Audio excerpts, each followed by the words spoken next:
Hello दोस्तों, अब तक आपने जाना कि सूर्या राजवीर माथुर पर गोलियों की बौछार कर देते हैं और दिव्या से कहते हैं या तो अंश को बचा लो या अपने राजवीर की लाश के पास चली जाओ।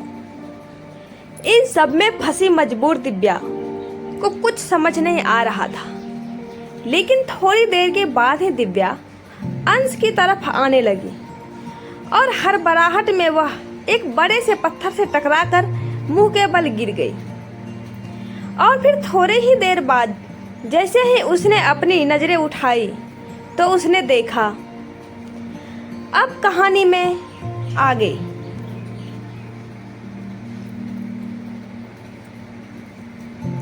सर्वनाश पार्ट 8। सूर्या के हाथों में अंश नहीं था, उसका रोना भी बंद हो गया। तभी दिव्या के मुंह से एक दर्दनाक चीख निकले, अंश!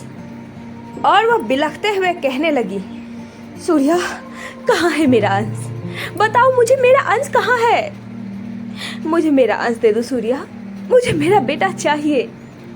लेकिन सूर्या दिव्या की बातों का कोई जवाब नहीं दे रहा था।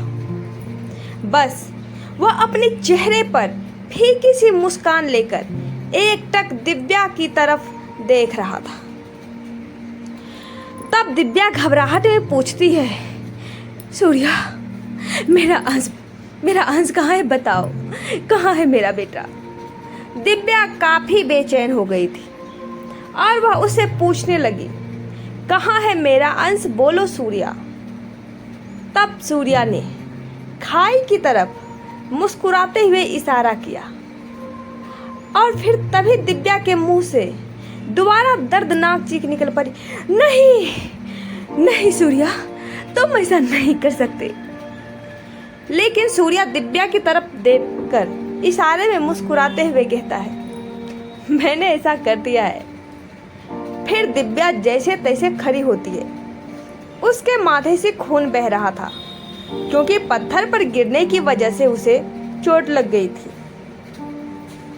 लेकिन फिर भी वह अपनी पूरी ताकत लगाकर दौड़ते हुए सूर्या की तरफ जा रही थी और बार बार उससे कह रही थी,